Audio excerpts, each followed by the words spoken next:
இந்த உலகத்தில் உயிர்கள் பிறப்பதே போராடி வாழ்வதற்காகத்தான்.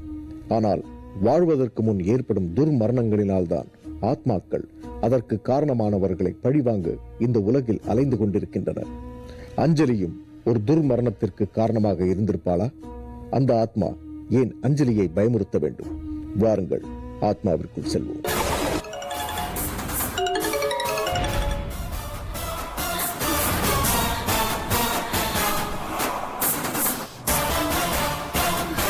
அஞ்சலி, இங்க என்ன பண்ற அஞ்சலி? ஏன் அஞ்சலி இங்க உட்காந்துட்டு இருக்க? ஏதா பேசு அஞ்சலி, என்னாச்சு உனக்கு? என்னாச்சு அஞ்சலி, சொல்லு, என்னாச்சு? ஏன் இங்க உட்காந்துட்டு இருக்க? அஞ்சலி, ஏதா பேசு, என்னாச்சு உனக்கு? அங்க ஒண்ணுமே இல்லையா அஞ்சலி? சேகர், சேகர், சேகர், கொஞ்சம் வெளியில வாங்க.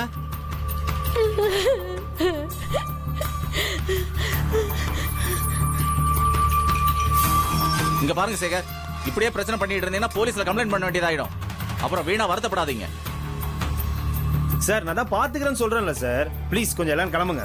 நாங்க கிளம்புறது இருக்கட்டும். உங்க பொண்டாடி போடுற கூச்சல்ல எங்களால தூங்க முடியல, எங்களால இங்க இருக்கவே முடியல. பைத்தியம் ஏதாவது பிடிச்சிருந்ததுன்னா ஹாஸ்பிட்டல் கூட்டு போய் ட்ரீட்மெண்ட் பாருங்க. எங்க உயிரை வாங்கிக்கிட்டு யாரா பார்த்த வைத்தியம் சொன்ன? என்ன திமிருந்தா வைத்தியம் சொல்லுவேன்? கொன்றுவ உன்னை. இல்லையா? உன்னை சும்மா விட மாட்டேன் நானு. நான் தான் பாத்துக்கிறேன்னு சொன்னலடா. நான் பாத்துக்கிறேன்னு சொன்னல. விடுங்க சேகர், ப்ளீஸ். கை விடுப்பா, அதுக்கு ஒண்ணும் குறைச்சல.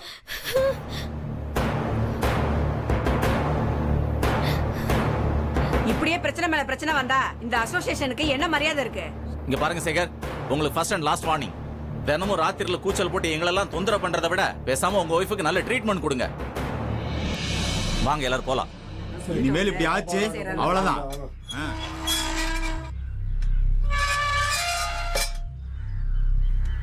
வாஞ்சலி,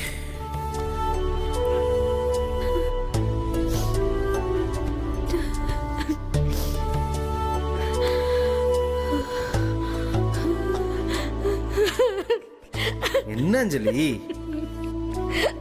இங்க என்னதான் நடக்குது? உனக்கு என்னதான் ஆச்சு?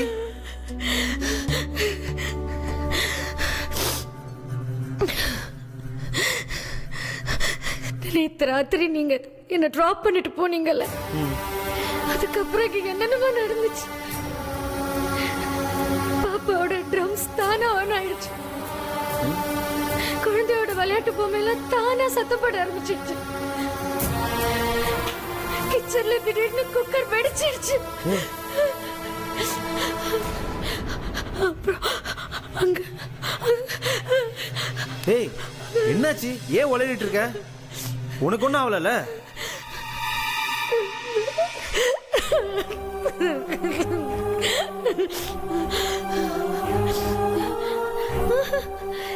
எனக்கு ஒன்றும் ஆகல சேகர்.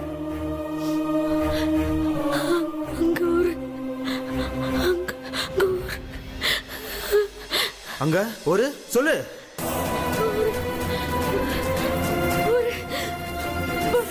பயங்கரமான பேய் இருந்துச்சு சேகர்.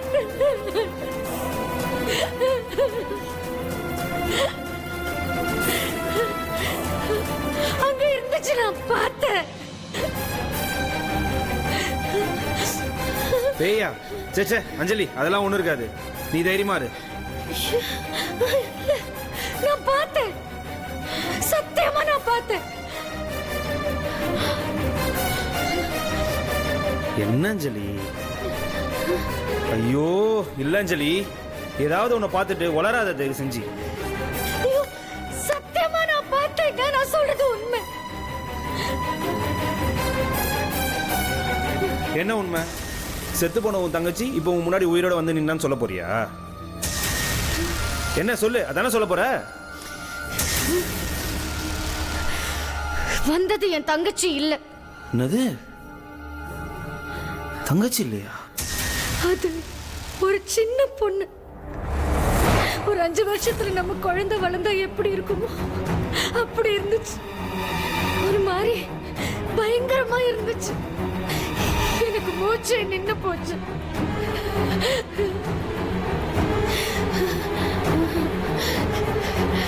எனக்கு இங்க இருக்க ரொம்ப பயமா இருக்குங்க. நம்ம வேற வீடு பார்த்து போயிடலாம் ப்ளீஸ். அஞ்சலி, நான் உன் கூட இருக்கும்போது உனக்கு ஏதாச்சும் ஆகுமா சொல்லு? நான் தான் இருக்கேன்ல. இப்போ இருப்பீங்க, நைட் வேலைக்கு போயிட்டீங்கன்னா. சரி, என் அஞ்சலிக்காக இன்னைக்கு ஒரு நாள் லீவ் போட்டு உன் கூட இருக்கேன், போதுமா? ம்?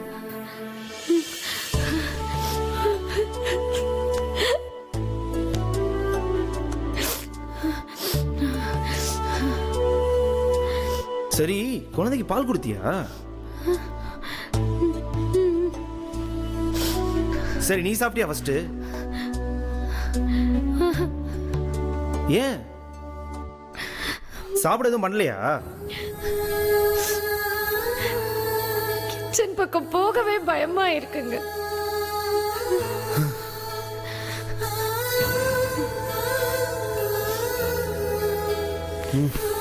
எங்க போறீங்க? அசோசியேஷன் போயிட்டு வந்துடுறேம்மா. ஏதோ பிரச்சனை பண்ணாதீங்க ப்ளீஸ். நான் பிரச்சனைலாம் பண்ண மாட்டேன் அஞ்சலி.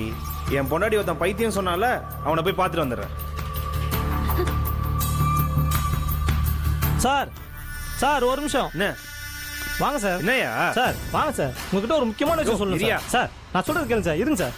சார் எங்க போறீங்க? உங்ககிட்ட ஒரு முக்கியமான விஷயம் சொல்லணும் சார். என்ன சொல்லு?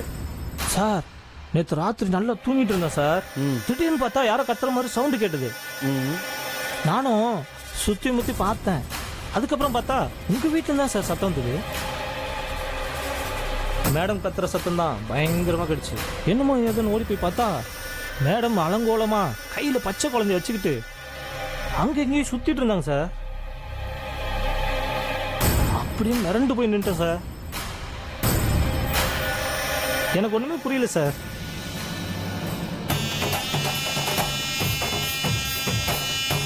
சார் இங்கே குடியிருக்கவங்க மேலே கோவப்பட்டு எந்த பிரயோஜனம் இல்லை சார். நான் சொல்கிறது கேளுங்க. மேடத்தை கூட்டிகிட்டு போய் நல்ல டாக்டராக பாருங்கள். தயவுசெய்து நான் சொல்கிறத நம்புங்க சார். நான் உண்மையை தான் சொல்கிறேன்.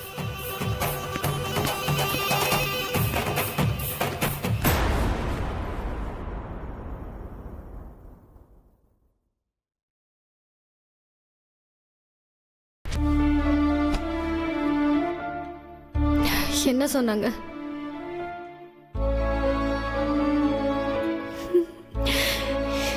எனக்கு இன்னமும் பயமா தாங்க இருக்கு. இங்க ஏதோ இருக்கிற மாதிரியே இருக்கு. அப்படிலாம் ஒண்ணும் இல்ல, உனக்கு தான் என்னமோ ஆயிருக்கு. என்னது? ராத்திரி நீ பண்ணதெல்லாம் நான் கேள்விப்பட்டேன். குழந்தைய தூக்கிட்டு அங்கேயும் ஓடிட்டு இருந்திருக்க. குழந்தைக்கு ஏதாவது ஆயிடுச்சுன்னா என்ன பண்றது? என் குழந்தைய நானே ஏதாவது பண்ணுவேனா சேகர்? அப்ப நீங்களும் என்ன நம்பல. அவங்க சொல்ற மாதிரி என்ன பைத்தியம் சொல்றீங்களா? இல்ல அஞ்சலி, நான் அப்படி சொல்ல வரல. இங்க பாரு, புரிஞ்சுக்க அஞ்சலி. நான் சொல்லல. இரு.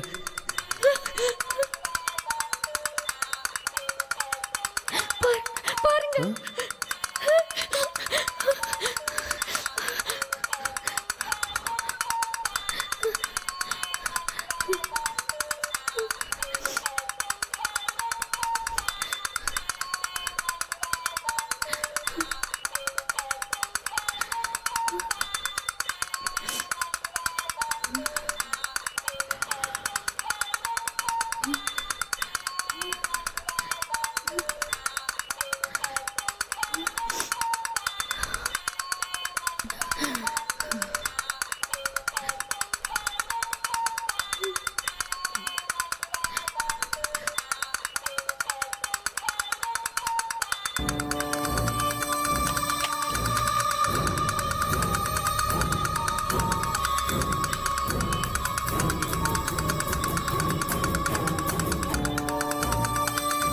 இது ஒரு விஷயமா?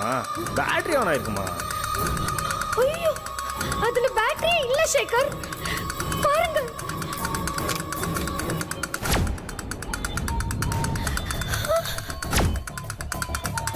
இது என்னது, பேட்டரி தானே?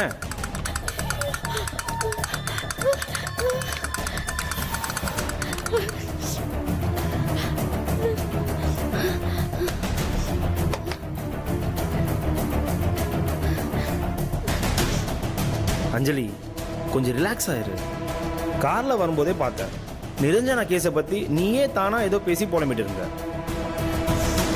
ப்ளீஸ், உன்னால நம்ம குழந்தைக்கு ஏதோ பிரச்சனை வந்துடக்கூடாதுன்னு தான் சொல்றேன். புரியுதா? சரியா? நான் என் ஃப்ரெண்டு வீட்டு வரைக்கும் போயிட்டு வரேன். நீ சாப்பிட்டு பேசாம தூங்கு. சரியா?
அஞ்சலியை ஒரு சின்னஞ்சிறு ஆத்மா பழிவாங்க வந்திருக்கிறது. ஆனால் சேகருக்கோ அஞ்சலியின் தங்கை நிரஞ்சனாவின் மரணத்திற்கு பிறகுதான் அவள் அப்படி பாதிக்கப்பட்டிருக்கிறாள் என்ற சந்தேகம். இதுவரை இப்படி தன் மனைவியை பார்த்திராத ஒருவனுக்கு அக்கம்பக்கத்தார் சொல்வதை கேட்டு ஒரே மனக்குழப்பம். அந்த ஆத்மா அஞ்சலியின் கண்முன்னே தோன்றுவதற்கான காரணம் என்ன?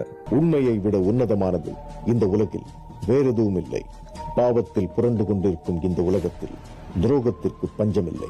உண்மையிலேயே சேகர் தன் நண்பனை பார்க்கத்தான் சென்றிருப்பானா, அல்லது அஞ்சலியிடம் பொய் சொல்லிவிட்டு எங்கு சென்றிருப்பான்? இது ஒரு புறம் இருக்க, அஞ்சலியை துரத்துவது ஆத்மாதான் என்று சேகர் எப்போது நம்புவான்? பார்க்கலாம்.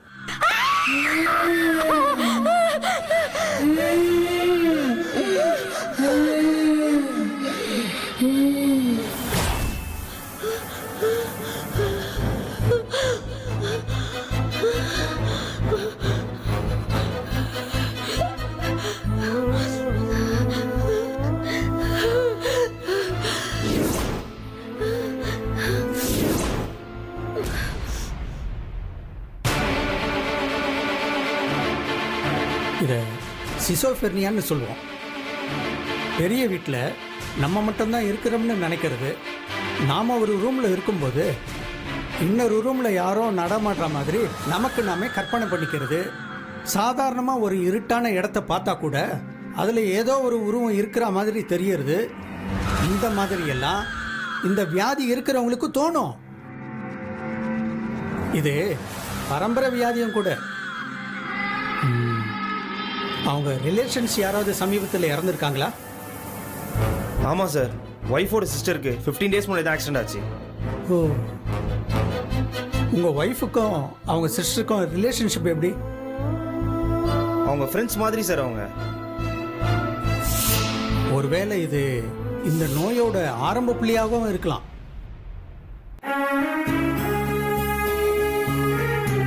சில பேரோட மரணத்தை அவங்களோட ஆழ் மனசு ஏத்துக்கிறது இல்ல. கொஞ்ச நாளைக்கு முன்னால கூட சென்னையில ஒரு கேஸ். இறந்து போன தன்னோட அம்மாவுக்கு இறுதி சடங்கே செய்யாம அந்த டெட் பாடி பக்கத்துல ஒருத்தன் ஒரு வாரமா வீட்டை பூட்டிக்கிட்டு அந்த டெட் பாடியை பார்த்துக்கிட்டே இருந்திருக்கான். பக்கத்து வீட்டில் இருக்கிறவங்க கெட்ட வாடை வர்றதை பார்த்து போலீஸுக்கு தகவல் சொல்லியிருக்காங்க. அதுக்கப்புறம் போலீஸ் வந்து தான் அவனை மீட்டு இருக்கு. நம்மளோட உயிருக்குயிரா இருக்கிறவங்க இறந்துட்டாங்கன்றத மூளை சொல்லிக்கிட்டே இருக்கும். ஆனா அதை மனசு ஏத்துக்காது. அவங்க நம்ம கூட இருக்கிற மாதிரியே இருக்கும். ஒரு கட்டத்துக்கு மேல மனசு அதை உணரும் போது சில பேர் நமக்கு பிடிச்சவங்க போன அதே இடத்துக்கு போகணும்னு முடிவு பண்ணிடுவாங்க. அதனால தான் சில பேர் இறந்து போன பிறகு அவங்க நம்ம கனவுல வந்து நீயும் என் கூட வந்துருன்னு கூப்பிடுற மாதிரியே இருக்கும்.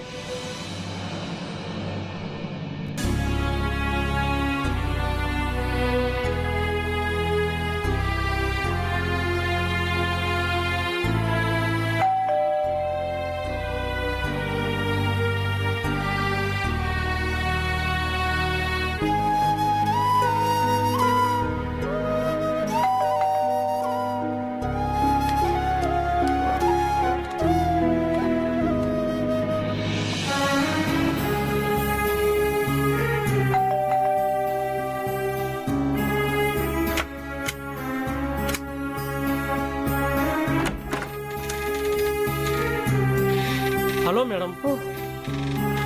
என்னங்க மேடம் நீங்க ஆர்டர் பண்ணது? ம்.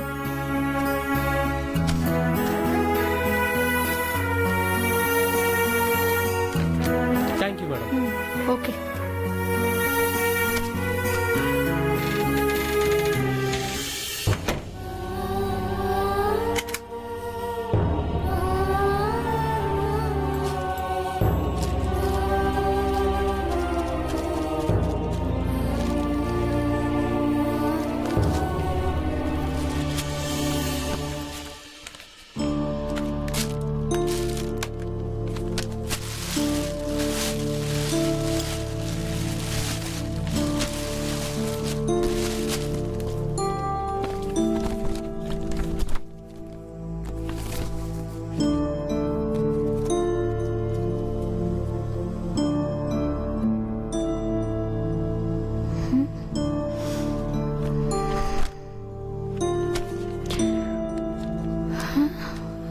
கேக்.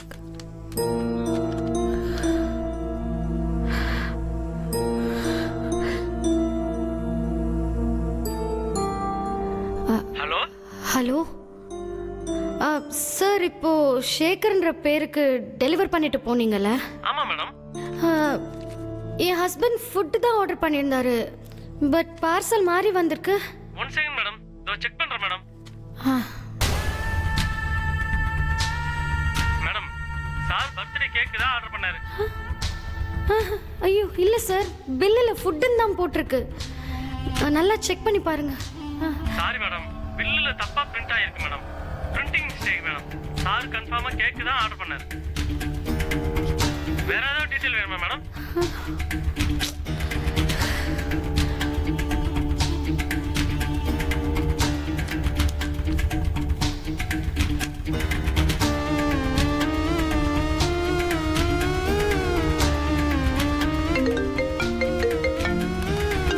Sir 1 second. பேசுங்க.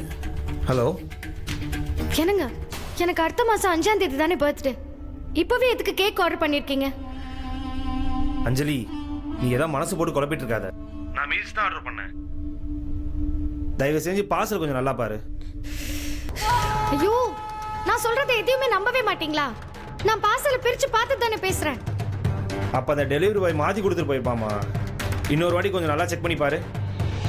இல்லங்க, நீங்க தான் ஆர்டர் பண்ணிருக்காரு. அவர் இப்பதான் சொன்னார் என்கிட்ட. சரி, என் ஃப்ரெண்டு கூட முக்கியமான விஷயம் பேசிட்டு இருக்கேன். வரும்போது மீல்ஸ் வாங்கிட்டு வரேன். போனை வை.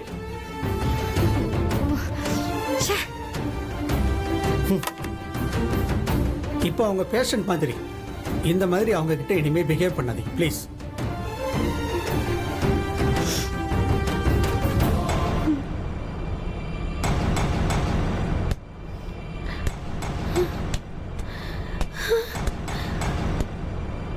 கலகம் பிறப்பது நன்மைக்காகத்தான். ஆனால் இங்கு நடப்பதோ பெரும் குழப்பம். தாங்கள் செய்த பாவத்தின் பிரதிபலனாகவே இந்த குழப்பம்.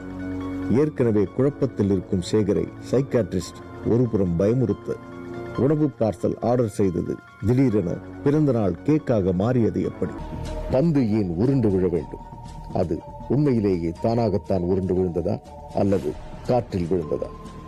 இல்லை, இது ஆத்மாவின் வேலைதானா? நடக்கப் போகும் அசம்பாவிதங்கள் அஞ்சலிக்கு மட்டும் நிகழுமா அல்லது அந்த கை குழந்தைக்கும் சேர்த்து நிகழுமா? பார்க்கலாம்.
முதுமையில் மரணம், ஆண்டு அனுபவித்துவிட்டு மாயமாகி போகும் ஒன்று.